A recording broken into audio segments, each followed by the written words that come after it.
सभी को नमस्कार, जय हिंद।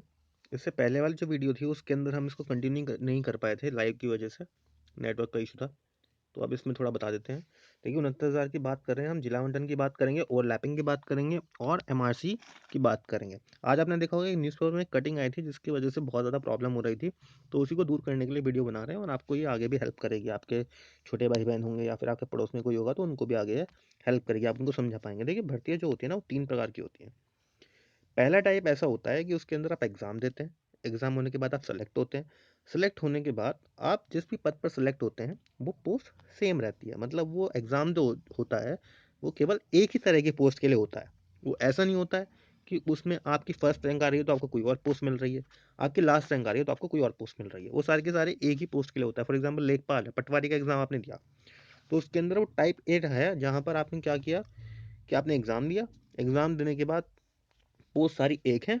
अब उसके अंदर यदि आपकी पोस्टिंग कहाँ होनी है, इसको लेके भी आपसे कोई चॉइस नहीं ली जाती है।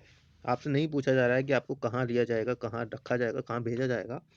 तो टाइप एक की पोस्ट रहती है, तो उसमें इस तरह की प्रॉब्लम आती नहीं है। दूसरी जो हमारे पास पोस्ट होती है वो होती है टाइप बी की पोस्ट। अब टाइप बी की पोस्ट में क्या होता है, जहाँ पर पोस्ट तो लगभग सेम रहती है, लेकिन वहाँ से आपकी पोस्टिंग की चॉइस भी पूछ ली जाती है। आपसे पूछा जाता है कि आप किस जगह पर जाना चाहते हैं। तो अभी आपने 69,000 भर्ती के अंदर देखा होगा, जो कल कल से फॉर्म स्टार्ट हुए हैं भरने, तो उसके अंदर वही पूछा जा रहा है कि आप चाहते कहाँ हैं जाना। तीसरी तरह की जो पोस्ट होती है वो होती है टाइप सी की। वो टाइप सी की पोस्ट कौन सी होती है, उसके अंदर क्या होता है कि आपकी रैंक हाई है या आपकी रैंक लो है, उससे डिसाइड होता है कि आपको कौन सी पोस्ट मिलेगी। फॉर एग्जाम्पल एसएससी का एग्जाम है, यूपीएससी का एग्जाम है, वहाँ पर अलग अलग पोस्ट होती हैं। एग्जामिनेशन एक ही होता है लेकिन पोस्टिंग अलग अलग होती है। तो उसके हिसाब से रैंक आपकी हाई है तो आपको आपकी चॉइस की पोस्ट मिल जाएगी, आपकी रैंक कम है तो आप चाहते हुए भी उस पोस्ट को नहीं ले पाएंगे जो आपको चाहिए होती है, आपको उससे दूसरी पोस्ट पर संतोष करना पड़ेगा। तो पहले टाइप की बात कर लेते हैं। पहले टाइप की जो पोस्ट होती है इसमें कोई प्रॉब्लम नहीं होती है। ओवरलैपिंग होती है या नहीं होती है वो डिपेंड करता है रूल्स पे। रूल्स कौन से रूल्स? रूल्स वो वाले रूल्स जो स्टेट गवर्नमेंट के या सेंट्रल गवर्नमेंट के उनकी भर्ती के अनुसार लगते हैं। जैसे सेंट्रल गवर्नमेंट की भर्ती के अनुसार हमने आपको बताया था कि जो सेंट्रल गवर्नमेंट के रूल्स हैं उसके अकॉर्डिंग यदि कोई रिलैक्सेशन लेता है किसी भी तरह का स्टैंडर्ड में, यानी पासिंग परसेंटेज में रिलैक्सेशन लेता है या फिर एज का या फिर किसी और तरह का भी रिलैक्सेशन लेता है, तो सेंट्रल गवर्नमेंट के अंदर जो भर्तियाँ होती है ना, उसके अंदर रिलैक्सेशन लेने वाले रिजर्व कैटेगरी के व्यक्ति को उसको रिजर्व कैटेगरी में ही लिया जाता है। उसको ओपन कैटेगरी में नहीं लिया जाता, उसको जनरल में नहीं लिया जाता, उसको यूआर में नहीं लिया जाता।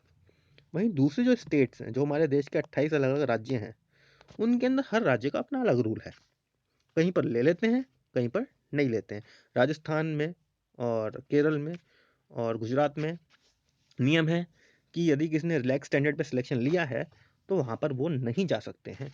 कहाँ पर?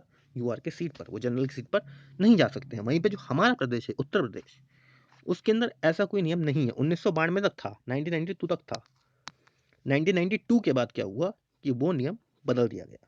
उसके बाद 94 एक्ट आया जिसके अंदर इस बारे में बात नहीं रखी गई है।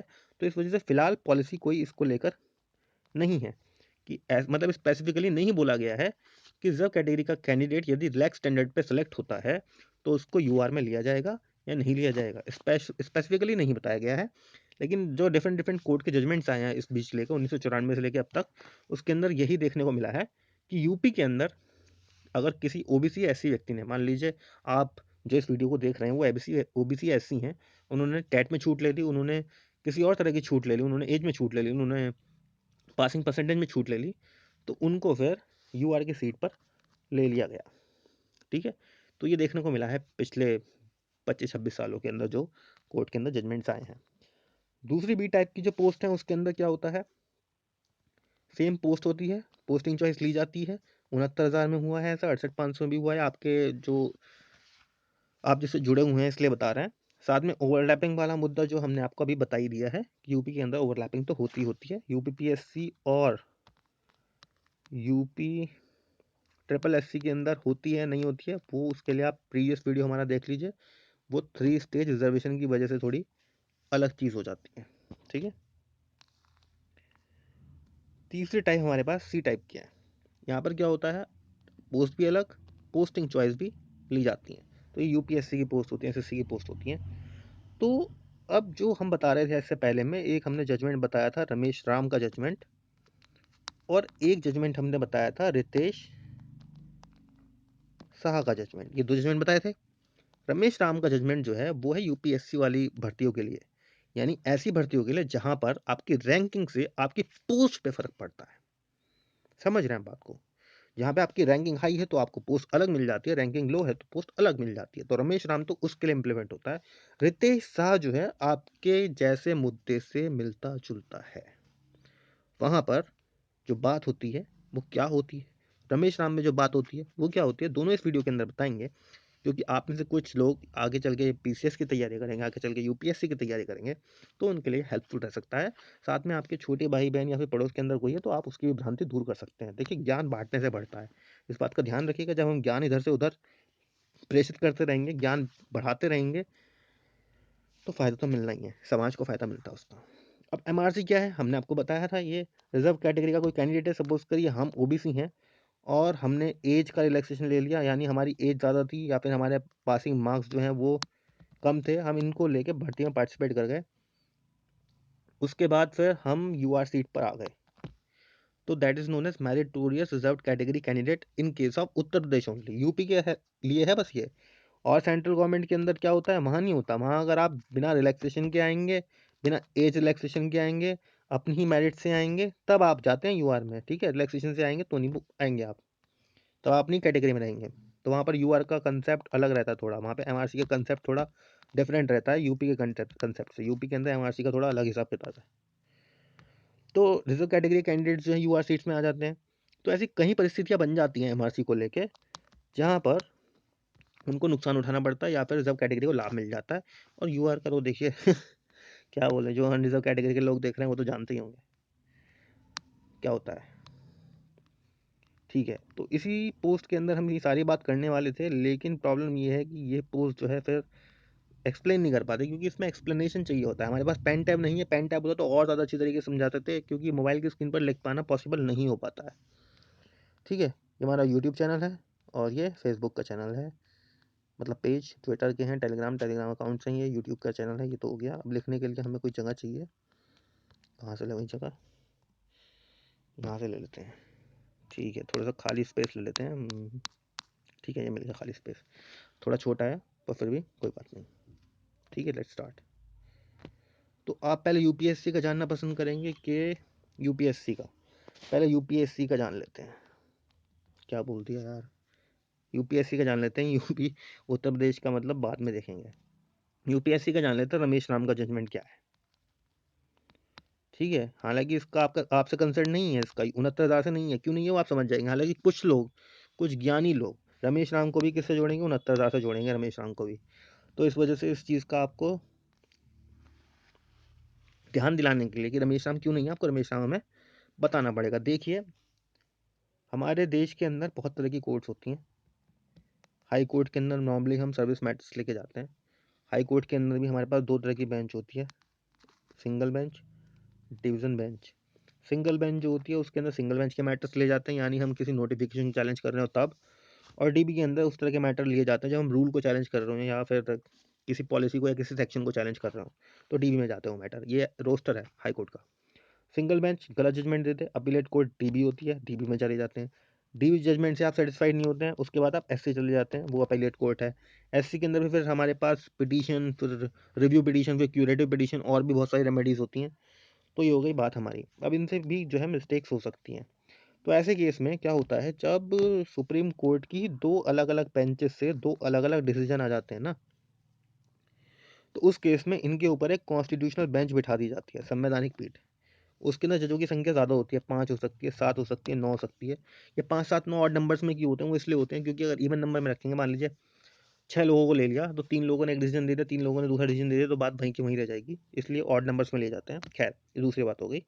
तो बात कर रहे थे हम यूपीएससी की। तो यूपीएससी के अंदर ये जो सिविल सर्विसेज एग्जामिनेशन रूल्स हैं, उसके अंदर एक रूल है। कौन सा रूल? 16(2). ये रूल 16(2) क्या कहता है? ये रूल 16(2) ये कहता है कि यदि कोई ऐसा कैंडिडेट जो ओबीसी एससी का हो और वो यूआर सीट में आ गया हो, क्या कहता है, दोबारा बता देते हैं। यदि कोई ओबीसी और एससी का कैंडिडेट अपनी ही मेरिट से यूआर में आ गया है, ठीक है। अब यूआर में कैसे आएगा सेंट्रल गवर्नमेंट के लिए, ये हमेशा ध्यान रखिएगा। यूआर में सेंट्रल गवर्नमेंट में वही आएगा जिसने कोई रिलैक्सेशन ना लिया हो, तो रिलैक्सेशन ना लेने वाला ही यूआर में आता है। तो ऐसा ओबीसी एससी कैंडिडेट यूआर में आ गया, ठीक है। तो अब क्या होगा, यहाँ पर रैंकिंग वाइज सिस्टम होता है। अब सपोज करिए फॉर एग्जाम्पल कि हमारे पास 70 सीट्स तक, टॉप 70 रैंक तक आईएएस मिल जाता है, यानी अनरिजर्व्ड की टॉप 70 सीट्स पर यदि आईएएस मिल जाता है और 71 पे आईपीएस मिल रहा है किसी को चॉइसेस के ऊपर, तो अब यहाँ पर बात को समझते हैं। 70 71 ध्यान रखेगा। अब यहाँ पे बात को समझते हैं कि हमारे पास एक कैंडिडेट है जिसकी रैंक है 71, ठीक है। ये यूआर की 71 रैंक है। अब ये भाई साहब गलती से थे ओबीसी या एससी, गलती से नहीं थे।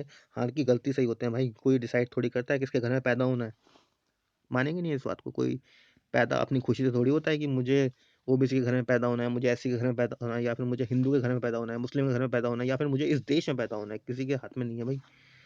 अब हाथ से गलत मतलब ना ले जाइएगा। तो ये 71st रैंक है सपोज करिए ओबीसी की। तो 71st रैंक ये किसकी थी, यूआर की थी। बार बार इसलिए बताना पड़ रहा है ताकि आप भूले ना, दिमाग में बैठा लें, समझा लें। आप में से बहुत लोग सोचेंगे यार ये एक बार ही रिपीट कर रहा है चीज़ों को, तो उस चीज़ को समझिए। 71 यूआर, पर ये यूआर भाई साहब जनरल नहीं थे, ये यूआर भाई साहब ओबीसी थे, एससी थे। सपोज कर लेते हैं ओबीसी थे, ठीक है। एससी वालों भाई तुम भी मान लेना कि ओबीसी थे, ठीक है। ऐसे करके सोच लो, क्योंकि फिर एक एक करके बताएंगे फिर बुरा मानेंगे, फिर कहेंगे ले एससी क्यों नहीं लिया, ओबीसी क्यों लिया। तो भाई प्लीज़ थोड़ा कोऑपरेट कर लेना भाई बहनों, मतलब दोनों। तो रैंक 71 थी, ये कैंडिडेट था ओबीसी, पर ये 71 रैंक थी यूआर की, अनरिजर्व की, ठीक है। अब 70 तक क्या मिल रहा था, आपको बताया था हमने क्या मिल रहा था। हाँ बिल्कुल सही, आईएएस। आईएएस मिल रहा था 70 तक। अब इन भाई साहब की किस्मत खराब, ये 71st रैंक पे आ गए, ओबीसी थे और यूआर की सीट पर सिलेक्ट हो गए। अब इनको आईएएस की जगह मिलना था यूआर सीट के हिसाब से आईपीएस। मतलब अगर यूआर पे वो 71वां कैंडिडेट कोई भी होता तो उसे आईपीएस मिल रहा था, ठीक है। अब बेचारे ओबीसी यूआर बन के आ गए तो इन्हें भी आईपीएस मिलने लगा, जबकि इनसे कम रैंक वाले को आईएएस मिल गया। क्यों? क्योंकि वो रिजर्व कैटेगरी में जा रहा था। तो ऐसे लोगों के लिए रूल 16(2) बनाया गया है सिविल सर्विसेज एग्जामिनेशन के अंदर। 16(2) रूल ये कहता है कि यदि कोई ओबीसी एससी कैंडिडेट, यानी कोई कैंडिडेट ऐसा जो ओबीसी या एससी का है, उसने कोई रिलैक्सेशन नहीं लिया है। ये बात भाई साहब ध्यान रखना है, मैं सेंट्रल गवर्नमेंट के लिए बता रहा हूँ ये बात यूपी के लिए नहीं है। यूपी के लिए यूआर जो है कोई भी हो सकता है, वेदर ही इज ओबीसी और एससी, कोई भी हो सकता है यूआर में, रिलैक्सेशन लेके भी आया हो तब भी यूआर में आ सकता है वो, ठीक है। लेकिन सेंट्रल गवर्नमेंट के अंदर यूआर में तभी आएगा वो जब वो कोई रिलैक्सेशन ना ले, तो इस चीज़ को समझ लेना। अब कुछ लोग बोलेंगे यूपीपीएससी के अंदर तो ये हो गया, यूपीपीएससी के अंदर तो ये हो गया। भाई अब आप कोर्ट में जा ही तो रहे हो ना, जो लोग कोर्ट में जा रहे हैं तो वो देख लेना वहाँ कोर्ट में क्या होगा, हम उसमें बार बार क्या बोले। अब वो 71st रैंक वाला था ओबीसी कैंडिडेट, अब वो क्या करेगा, नहीं नहीं नहीं, मैं आईपीएस क्यों लूँ, जब मेरे से कम मार्क्स वाले ओबीसी को आईएएस मिल रहा है तो मैं क्यों लूँ, मैं भी वही लूँगा। तो रूल 16(2) कहता है हाँ भाई ले लो, आ जाओ तुम आईएएस ले लो, ठीक है। उसने कहा मैं आईएएस ले लेता हूँ, अब उसने आईएएस ले लिया। यानी 71st रैंक पे वो आईपीएस ना लेके वो अब रिजर्व कैटेगरी की आईएएस की सीट लेगा, ये वाला बंदा ही ले ली इसने। अब मान लो ये ना लेता तो क्या होता, एक ओबीसी कैंडिडेट ज़्यादा सेलेक्ट हो रहा था। सोच के देखना, अगर ये ना लेता ना, आईपीएस ले लेता है, तो एक ओबीसी का कैंडिडेट ज़्यादा सेलेक्ट होता। अब ये यहाँ से यहाँ चला गया तो यहाँ वाला भाई बाहर हो गया, यही होता है, ठीक है। ये बाहर हो जाएगा।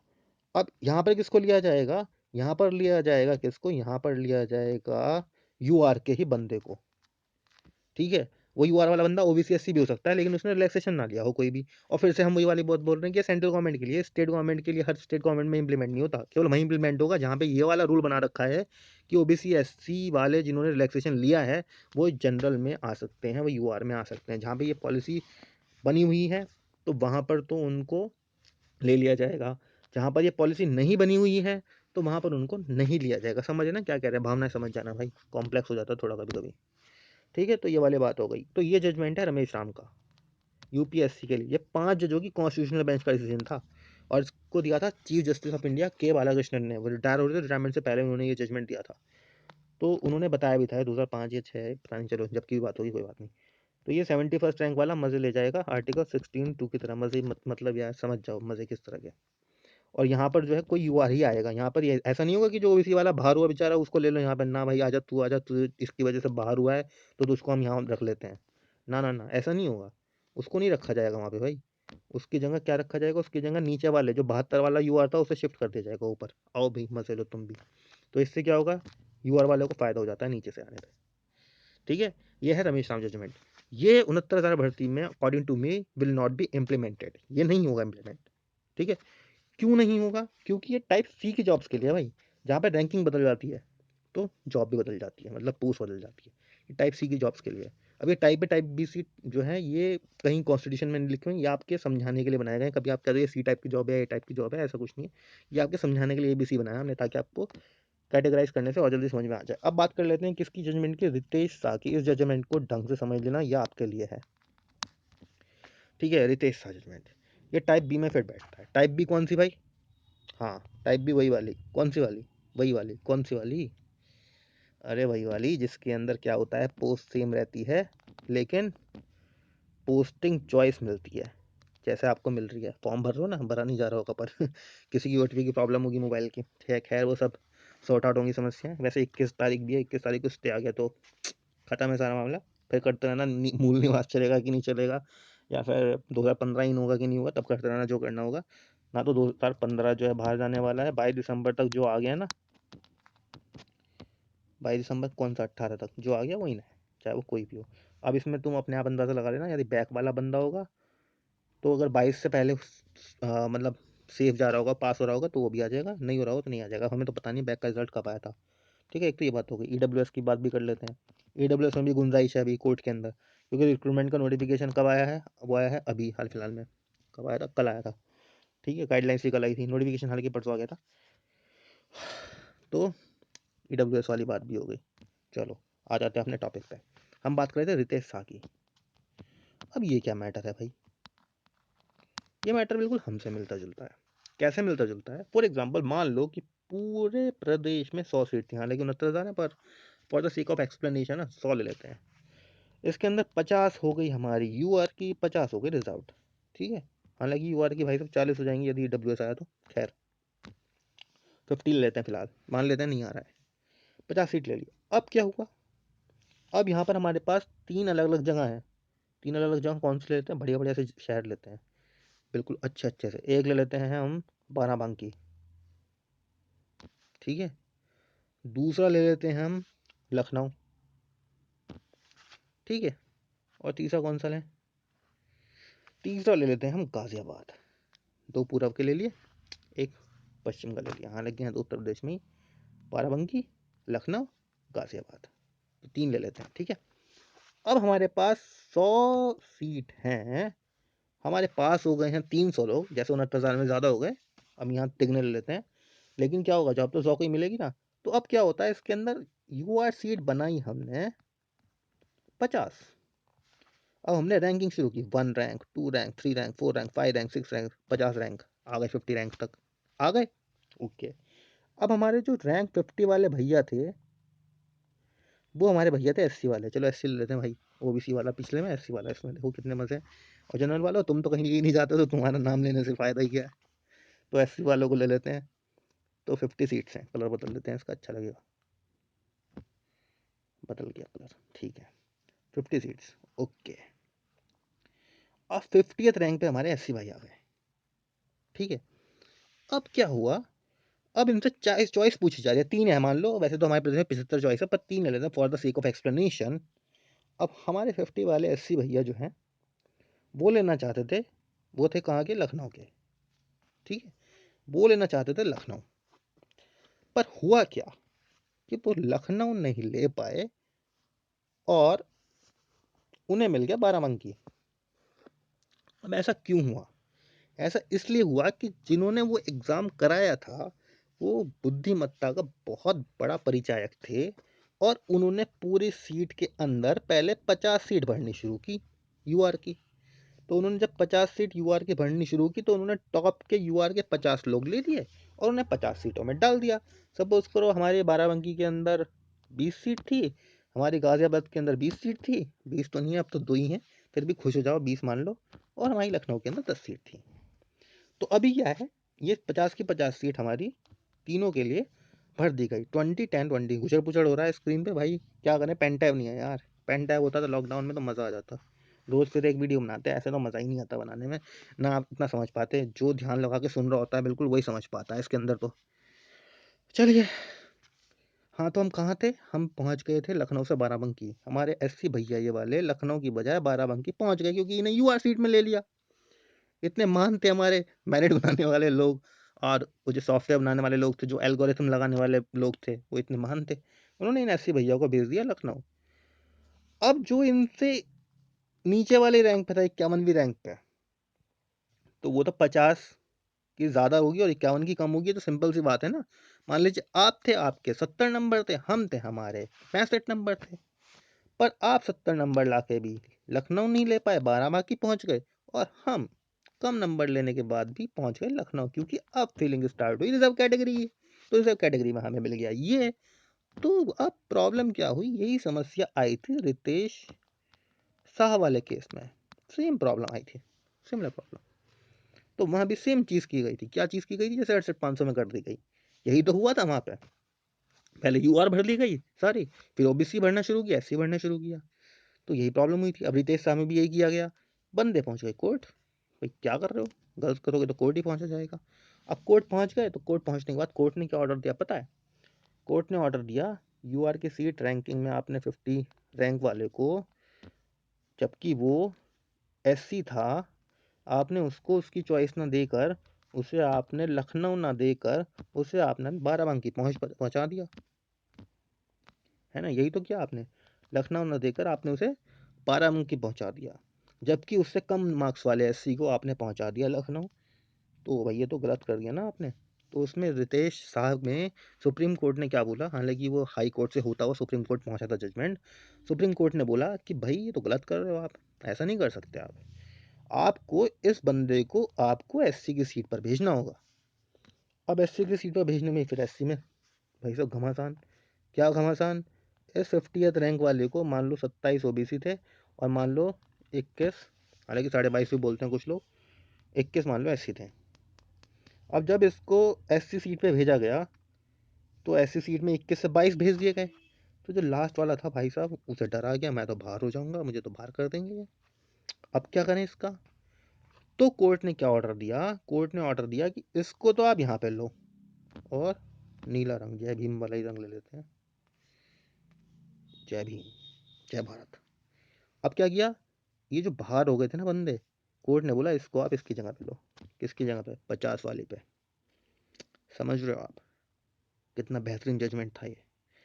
तो यूआर वाले जो खुश हो रहे हैं ना आज के पेपर को देख के, जनरल वालों सुन लो, जो आप लोग खुश हो रहे हो ना ये आज की कटिंग को देखकर, और जो ओबीसी एससी वाले में निराशा है, भाई वो आशा और निराशा इसी वजह से है क्योंकि किसी ने किसी को ये बताया ही नहीं गया है कि ऐसा भी है।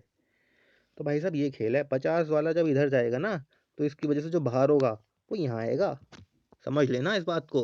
तो जो खुश हो रहे हैं, हाय ओवरलैपिंग, हाय एमआरसी, कुछ नहीं होने वाला भैया, फायदा किसका होना है, जय भीम।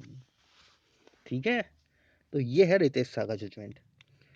अब भैया हमारी जो, भैया भैया ज़्यादा हो रहे हैं, राहुल गांधी के स्पीच ज़्यादा देख रहा हूँ मैं आजकल, 1000 बस भेजी हैं, ऑटो वाली बसें, साइकिल स्कूटर वाली बसें भेजी हैं यूपी पिंकी जी ने। खैर, हाँ क्या बात कर रहे थे हम, बात भी भूल गए। हाँ, अब हमारा बेसिक एजुकेशन काउंसिल, यानी बेसिक शिक्षा परिषद, यानी बीएसपी, बीएसपी जय मायावती नहीं, बीएसपी मतलब जय बेसिक शिक्षा परिषद। तो अब जो बेसिक शिक्षा परिषद है, अब वो क्या करता है वो देखने लायक होगा, क्योंकि अभी जो एमआरसी को लेकर शिखा सिंह वाला जजमेंट आया, वही वाली बात हुई कहानी, गलत करोगे तो कोई कोर्ट जाएगा, बिहार में रितेश चले गए, यहाँ पे शिखा सिंह चली गई, सिंपल। अभी आप सिंगल बेंच से डीबी गए, फिर डीबी से वापस सिंगल बेंच आए रिव्यू करके, फिर डीबी जाओगे, फिर सुप्रीम कोर्ट जाओगे, अभी तो बच रहा भैया जिला आवंटन का मामला अभी 68,500 के अंदर। तो वही चीज़ है। तो बेसिक शिक्षा परिषद अब क्या करेगा उस ऑर्डर को देखते हुए? उन्होंने बोला है आज की न्यूज़ में, ये तो क्लियर है कि एमआरसी को बेनिफिट मिलेगा। लेकिन एमआरसी को बेनिफिट के बाद एमआरसी वालों को जो है वो लेकर ओबीसी एससी सीट पे, तो ओबीसी एससी सीट वालों को बाहर करेंगे या फिर उनको इस सीट पर ले लेंगे जिससे एमआरसी उधर जाएगा। तो ये देखने वाली बात होगी। ठीक है, हमने आपको रूल बता दिया है क्या है। उसके बाद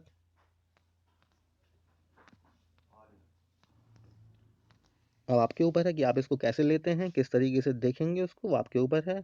चलते हैं। जय हिंद।